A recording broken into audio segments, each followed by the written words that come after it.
Sekarang saya lagi sibuk di Jogja Audio School. Ngurusin Jogja Audio School.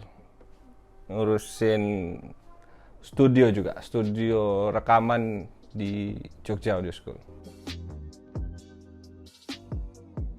Saya di sini manajer, juga manajer studio. Juga bantu karena Jogja Audio School ini saudara kita juga yang punya, Mas Ami Arsyad Said, Fahmi Arsyad Said. Palu Noise Territory. Dulu itu di Palu Barat, Palu Timur, Palu Utara, Palu Selatan tidak satu. Musiknya itu tidak satu. Kita Palu Timur beda, Palu Barat beda, Palu Utara beda, Palu Selatan beda. Zaman saya masih zaman festival. Jadi semua band itu diadu. Jadi kita lambat untuk berkarya karena pada saat itu zamannya festival. Karena dulu di festival itu musik cadas itu tidak dinilai, maka kita buat tahun 2007 saya, Mas Hermanto, Yayan, Ical sepakat untuk buat Palu Noise Territory tahun 2007-2006 pokoknya. Kita buat Palu Noise Territory, tujuannya biar Palu punya gigs, punya event yang tidak dinilai. Jadi kita main band itu bukan juri yang apresiasi, tapi penonton yang apresiasi. Nah, itu pada saat itu tidak ada. Makanya kita buat Palu Noise Territory. Nah, di zaman saya musisi itu bisa satu sekota Palu karena adanya Palu Noise Territory itu. Palu Noise itu seperti wadah, dapur apresiasi untuk teman-teman semua genre sih sebenarnya. Cuman lebih dominan musik cadas lah, musik metal pada saat itu. Akhirnya kita buat gigs, festival kita matikan, jangan lagi ada festival. Akhirnya pada saat itu festival itu 1 tahun sekali di Festival Teluk Palu. Kita buat gigs sendiri, buat gigs sampai muncul komunitas lain dan bikin gigs lain gitu. Jadi Palu Noise itu tidak memayungi band, cuman ada beberapa band. Jadi sebenarnya di Palu Noise itu bukan kayak label ada band di dalam, tidak. Palu Noise itu hanya sebuah komunitas dapur apresiasi. Nah, kebetulan di dalam situ semuanya anak band. Ada Marakana, Gatrisele, Trackstor, Alligator, banyak band-band metal pada saat itu. Situ. Jadi Palu Noise itu hanya komunitas, bukan memayungi semua band ya. Kita hanya dapur apresiasi istilahnya teman-teman pada saat itu. Jadi di zamanku itu regenerasi antara zaman saya sama zamannya Om Jojon. Tahu kan? Kalian tahu tuh Om Jojon, Om Hamzah Inang dulu kan, yang mereka yang raja-raja festival lah dulu. Kita itu transisi antara mereka mau ke kita itu ada setelah di tengah-tengah itu ada. Kita adalah regenerasi pada saat itu. Nah, jadi perubahannya itu signifikan. Karena dulu kita Palu Noise itu kita gaungkan musik itu sampai ke look. Sampai bagaimana musik cadas itu di orang awam bisa diterima. Sampai di look itu, di look itu kita main 3 kali. Sampai main di tahun 2010 berkelahi sama orang look. Karena Marakana pada saat itu. Jadi Marakana main, Ical teriak, bakar luwuk. Wah, jadi orang lu bilang, "Congana bakar." Wih, dikira dibakar pakai macis. Dikira dibakar pakai macis. Jadi pas Katrisele main berkelahi itu karena orang sana belum terima tentang musik apa ini. Jadi pas kita main lagi di atas panggung turun ke bawah berkelahi pada saat itu. Tapi di saat kita itu kita tuntut semua teman-teman itu untuk berkarya. Jadi pada zamanku itu banyak orang-orang hebat situ. Salah satunya Ami Itu dia buat bagaimana Palu itu bisa merekam dirinya sendiri. Jadi anak band itu bisa merekam dirinya sendiri pada saat itu. Jadi kita yang hidupkan gigs, Ami itu orang yang bagaimana Palu bisa buat bisa merekam dirinya sendiri pada saat itu. Kita tuntut mereka harus punya karya sendiri karena orang mau dengar kita itu bukan lihat video kita manggung, tapi mana karya kita. Wah, dulu itu Palu Noise ada, jadi dulu itu yang catat semua anggota itu ada di IFAR. Yang catat itu ada sekitar 800 orang anggotanya. Dari semua perwakilan-perwakilan di Palu Barat, Timur, itu ada 800 orang di dalam Palu Noise itu. Di zaman kita itu beda sekali pada zaman yang tahun 90-an. Kita kan antara 90 mau masuk ke 2000. Itu transisi antara tahun itu. Di kita tuh musik itu sangat diapresiasi lah, apalagi genre-genre musik cadas itu. Karena sebelum itu rock 90-an itu. Terus mereka semua yang lebih utamakan skill daripada karya. Di kita lebih utamakan karya, skill itu ngikut aja. Tahun 2007, Beautiful Noise 1. Itu tahun 2, seingat aku tahun 2007. Nah, semua tuh kita registrasi. Artinya karena ya saling support lah. Kita sebagai pelaku industrinya, mereka sebagai bandnya ya saling support. Kita butuh biaya di dalam untuk memproduksi satu kegiatan itu, kita butuh biaya. Nah, pada saat itu kemarin itu kalau Palu Noise itu sampai 50-an band, bahkan dibatasin band-band yang main pada saat itu, saking antusiasnya mereka dengan gigs seperti itu. Oh, berarti bisa dibilang Palu Noise ini yang pertama mencetuskan gigs registrasi. Ya, gigs metal ya. Tapi sebelum itu ada.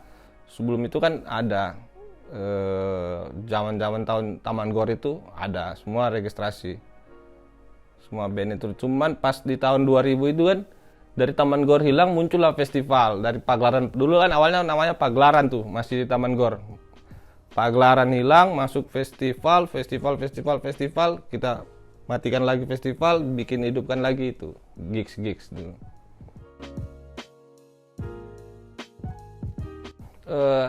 Ada banyak tapi kurang ini, mereka kurang media, kurang terekspos. Akhirnya pas ada Palu Noise baru kelihatan semua. Oh, ini ada. Akhirnya pada saat itu muncul ada Palu Death Metal, macam-macam tuh, Palu apa semua gitu. Dan Palu Noise satu-satunya komunitas musik underground di Palu itu yang masuk majalah Blessing of Death pada saat tahun berapa tuh. Jadi majalah underground lah pokoknya. Kita masuk dalam majalah itu.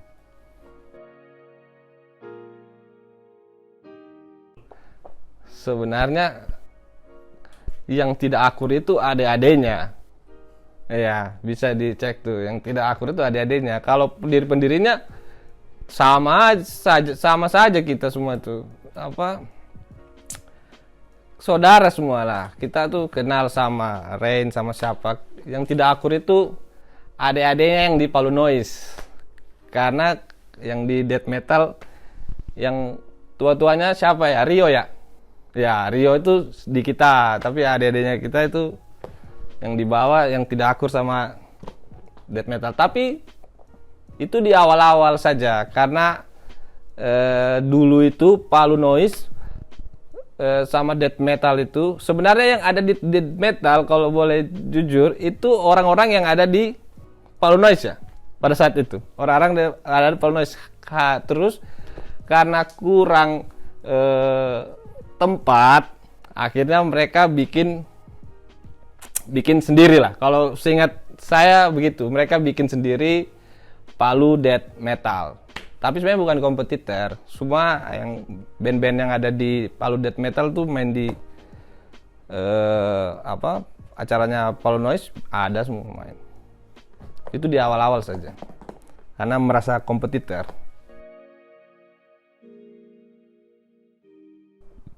Palu Noise itu karena memang hanya sebuah wadah, terus sampai sekarang tuh masih jalan. Sampai sekarang itu sudah regenerasi ke-3. Palu Noise itu sudah ketiga, keempat lah pokoknya, regenerasi keempat. Terus memang dari awal kita ajarkan kalau Palu Noise ini harus hidup dengan Palu Noise sendiri, hidup dengan sendirinya. Tidak pernah ada embel-embel pemerintah harus bantu mereka. Jadi sekecil apapun itu, sebisa apapun mereka bisa buat media untuk teman-teman berekspresi. Nah, itu tujuannya Palu Noise itu. Sampai sekarang itu masih mereka terapkan. Bahkan satu-satunya komunitas yang ada di Kota Palu yang masih jalan, Palu Noise Territory. Di tengah pandemi mereka masih bikin event. Yang lain nggak berani. Karena bicara budget, kalau Palu Noise memang diajarkan sebisa mungkin manfaatkan apa yang ada lah. Itu tahun 2000, zaman kita lah. Zaman kita semua lah pokoknya. Zaman kalian juga kan. Itu zaman kita itu kalau dibanding dengan sekarang ya. Karena zaman sebelumnya itu kita tidak rasa. Tapi di zaman kita itu kita rasa tuh bagaimana musik itu setiap minggu ada. Acara musik itu setiap minggu ada. Orang-orang yang peduli tentang musik itu ada, ya, band-bandnya dengan berbagai macam genre, aliran apa semua tuh di situ. Sampai kita buat itu Tadulako Fest tuh. Tadulako Fest itu cikal bakal event-event besar dulu pada saat itu. Jadi Tadulako Fest awalnya Palu Noise.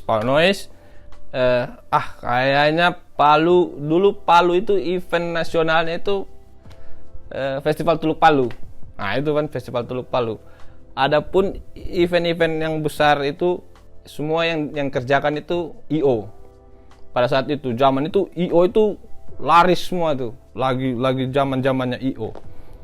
Kita muncul dengan Palu Noise pengen buat event yang skala nasional. Akhirnya saya, Jan, Ical, bagaimana caranya biar kita dilirik sama media luar, event ini bisa dilirik sama media luar pada saat itu. Nah, kebetulan kita ada investor pada saat itu. Jadi kita cerita tentang visi misi kita. Ceritanya itu di Winners tuh, awalnya semua di Winners kita ketemu sama investornya. Jadi itu Palu Noise tidak keluarkan uang 1% pun pokoknya tidak ada. Kita itu hanya pure ide dan disupport pada saat itu. Yang support tuh Between dulu, salah satu alat sound system itu, rental sound system paling besar di Palu. Nah, kita buat Tadulako Fest itu. Kebetulan itu ada Angel of Fire dari Australia main di Jakarta. Jadi Angel of Fire itu kita ambil dari Jakarta. Plus lagi rame-ramenya Burger Kill pada saat itu. Kita ambil lah itu Burger Kill. Nah, kita bikin eventnya di Taman Ria. Jadi kita pengen mau hidupkan lagi tuh kalau Tuluk Palu itu ini. Nah, di zaman saya itu ada kompetitor masalah IO. Wah, ini kalau sukses bisa jadi event paling besar. IO ini yang kita lawan tuh IO. Kita ini hanya komunitas. Masuklah kita di salah satu radio. Bawa proposal, minta tolong dibantu untuk masuk ke salah satu sponsor Dohan lah pokoknya, ya kan? Sponsor Dohan pada saat itu, sponsor Dohan. Tiba-tiba sponsor kita tidak tahu proposal itu di ACC. Ternyata di ACC dulu zaman Twitter muncul yang kasih keluar tuh soal Palu nggak salah. Palu Rock Festival, Burger Kill and Angel of Fire. Wah, anak ribut dong. Masa temanya Palu Rock Festival? Itu flyernya, sponsornya Dohan itu sudah yang kasih keluar. Jadi saya Jan pergi ke salah satu radio tuh, ribut. Awalnya situ ribut. Kita ini komunitas, kita tidak tahu dorang itu punya backing polisi, punya backing apa pada saat itu. Jadi kita bilang tidak bisa. Kita mau Tadulako Fest. Mereka mau kalau kita mau support asal ganti Palu Rock Festival. Akhirnya kita tidak mau. Datanglah sponsor Sayara nih. Saya mau lebih tinggi, saya lebih tinggi daripada Dohan. Nah, masuklah. Oh iya, branding semua. Masuklah. Kita buanglah sponsor itu. Kita ambil Sayara lah. Kalau orang Palu bilang Sayara. Nah, sponsor Sayara yang support kita. Nah, support, kita maju sampai H-1 itu sudah ada 4.000 tiket laku itu. Itu kalau jadi salah satu sejarah di Palu kalau event ini bisa besar. Karena sebelum itu kita buat pra event tuh. Tadulako Fest 1, Tadulako 2, sampai kita buat ke acara besarnya. Itu ada 100 band. Band lokal ada 100.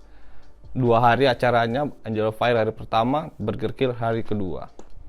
Akhirnya dengar kabar sudah mau event. Ini eventnya besok. Eventnya besok. Kita dengar kabar surat izin dari kepolisian sudah keluar, tapi ditahan sama Kasat Intel lah pada saat itu. Nah, karena mereka punya power lah. Kita ini kan hanya orang yang peduli. Karena mereka punya power, jadi yang ketemu Bayau itu Jan sama Aples kalau tidak salah. Jadi, ini surat izin kalian, tidak akan saya keluarkan. Jadi seorang Bayau masa bahas masalah sponsor. Dulu sponsornya ini kan tiba-tiba ini, oh ternyata backingan. Di situ kalah. Akhirnya karena kita ribuan orang di belakang kita, saya, Ical, Yayan, gimana? Maju, ayo maju. Maju, Ujai, maju, ayo maju. Yang bantu amankan kita itu From Pemuda Kaili pada saat itu. Kita siap amankan, mau tidak ada Bayau kita amankan. Pas malam, sore udah mulai nih. Sore udah mulai, malam baru Ujai teriak. Ujai teriak apa ya itu ya? Halo anjing, tapi di bawah itu ada Kapolda. Ditangkap Ujai. Ini provokator nih MC-nya nih. Ujai ditangkap. Kita ditodongkan senjata, Kapolda turun dengan 2 trek, ditangkap, masuk Trans 7. Masuk Trans 7 itu kita ditangkap. Jadi pesta underground dibubarkan, didapat narkoba. Jadi yang didapat narkoba itu anak pang tuh. Kampret anak pang ini didapat koplo.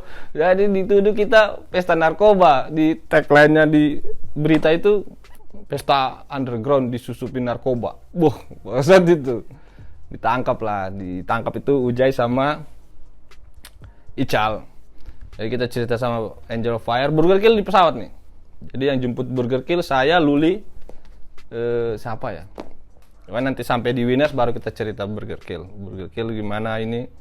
Kita begini-begini. Akhirnya alhamdulillah Burger Kill datang ke galeri tempatnya Paul Noise. Dia konferensi pers. Kalau mereka maklumi. Kalau di Bandung juga dulunya seperti itu. Ya namanya kita sebagai orang yang peduli itu tidak mudah. Pasti ada benturan-benturannya seperti itu. Alhamdulillah tuh Burger Kill maklumi. Dan kita tidak punya masalah sama talent artisnya Burger Kill. Alhamdulillah semua sama Angel of Fire semua mereka terima keadaan pada saat itu. Itu ya hebatnya. Oke. Berarti habis itu tidak lanjut ya? Habis itu tidak lanjut sudah. Habis itu sudah tidak dilanjut sudah. Jadi kita fokus ke Beautiful Noise sudah.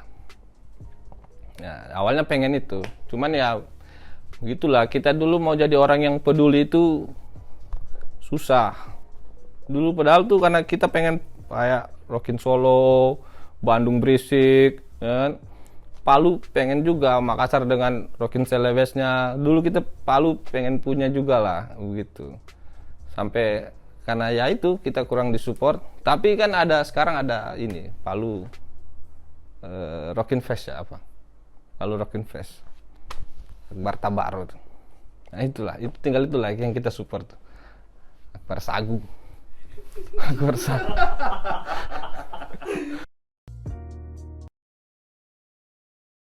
Yang penting itu selama masih bermanfaat untuk yang di sekitar, gak masalah. Selama bermanfaat untuk teman-teman, bandnya, bermanfaat untuk pelaku-pelaku industrinya, UMKM-nya, nggak masalah. Itu sah-sah aja. Ya, tinggal apa ya? Palu ini tinggal kurang orang-orang yang peduli lah, kayak kita dulu. Kurang orang-orang yang peduli sekarang. Sekarang tuh kalau mau buat event harus ada sponsor, ada ini. Sebenarnya kecil saja itu tidak masalah. Jadi Katrisela itu tahun 2003 2004 kalau nggak salah itu.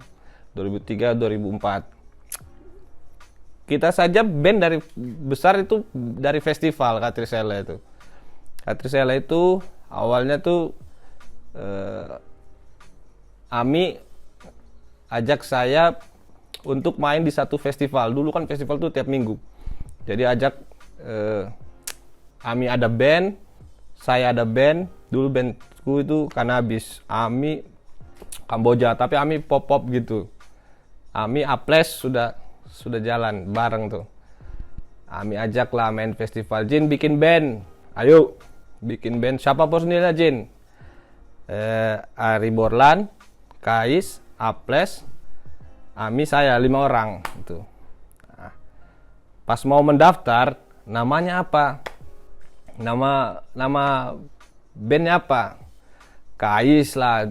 Dia ingat tuh di rumahnya ada kue Katrisele.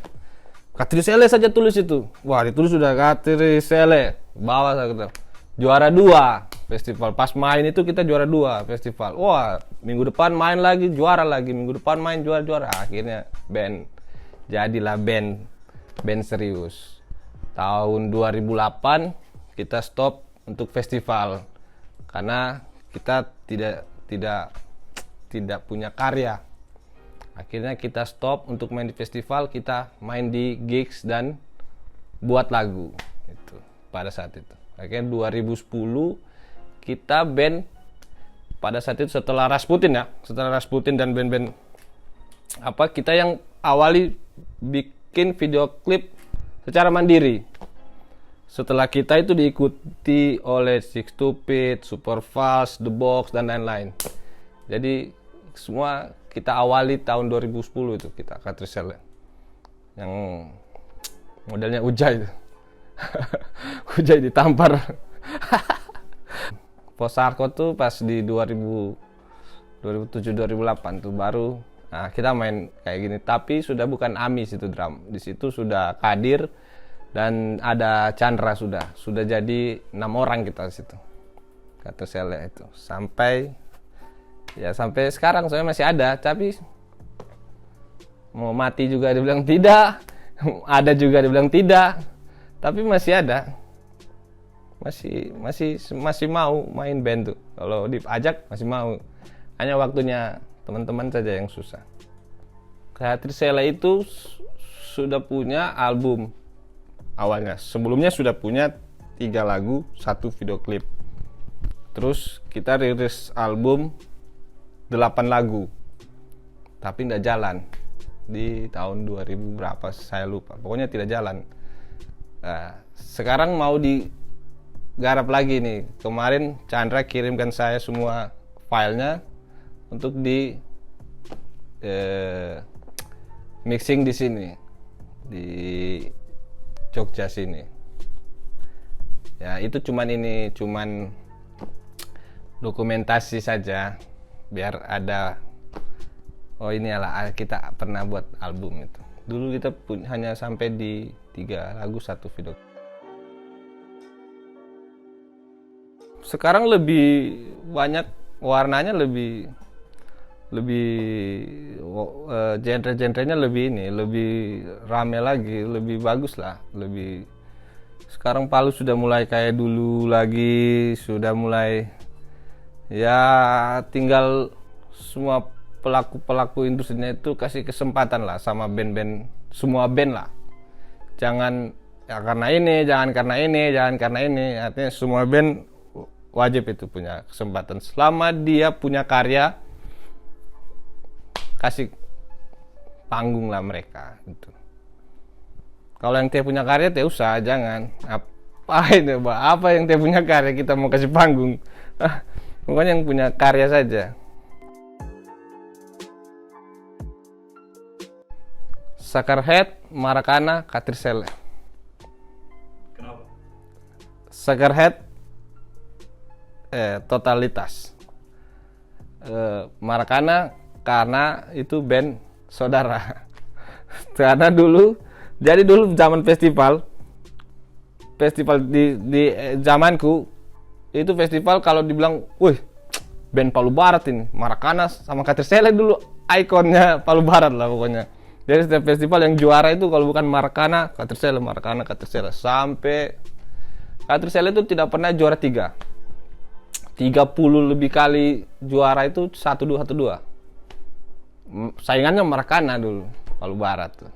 Itu. Kalau Sakarhead karena mereka masih ada. Itu. Sekarang ini lagi rilis ya, Alligator lagi rilis single.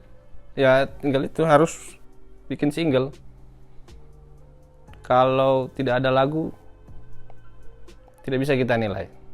Kalau sudah ada lagu baru bisa kita nilai. Kalau masalah musikalitas, soundnya apa itu tidak pantas sih kita nilai. Kalau itu tergantung selera.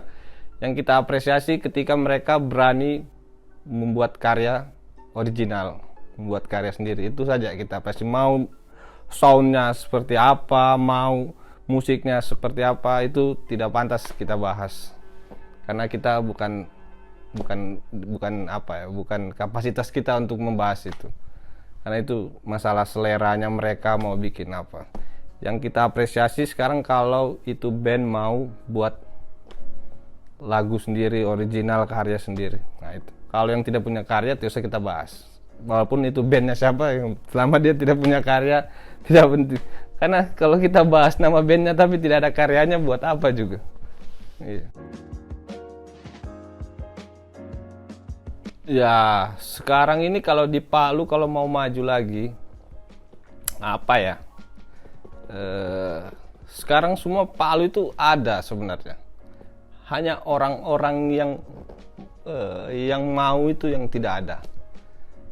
Band ada. Tapi dulu kita buat event sendiri. Bagaimana kita bisa dapat panggung sendiri. Nah, sekarang kalau mau band mau mengharapkan orang-orang yang peduli buat itu, saya rasa berat. Orang-orang yang peduli saja yang intinya ya, teman-teman yang ada di pemerintah saat ini ya bantulah adik-adiknya di situ, jangan cuman kaya-kaya sendiri kan. Kalau yang dulu awalnya musisi ya bantulah mereka kan, support lah, kasih bikinkan mereka media. Kalau bicara peduli tapi hanya peduli sama diri sendiri, tidak ada gunanya. Kalau peduli itu bicara peduli sama orang banyak. Kalau peduli tapi cuma untuk diri sendiri, tidak ada gunanya. Tidak usah kita bahas siapa dia. Perlu, karena musik itu musik dalam arti luas ya, musik itu atau seni itu juga bisa jadi wisata, karena itu adalah industri kreatif. Pemerintah juga harus support lah masalah seni yang ada di Kota Palu. seni itu bukan karena seni budaya, seni musik modern itu juga penting disupport. Karena kalau Palu punya event skala nasional, itu akan jadi tujuan wisata untuk orang-orang lokal. Dan sekarang itu banyak teman-teman kita yang ada di dalam pemerintahan itu.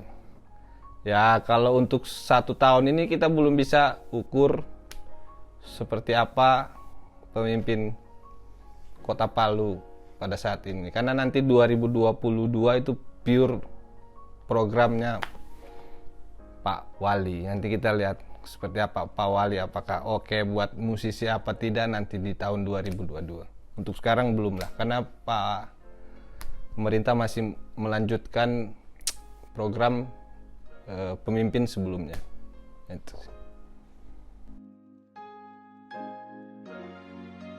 Itu penting. Jadi dari 5 orang itu minimal harus ada yang tahu bagaimana cara recording band. Kalau itu penting sekali. Ternyata itu penting dan itu berlaku di semua band yang ada di sini.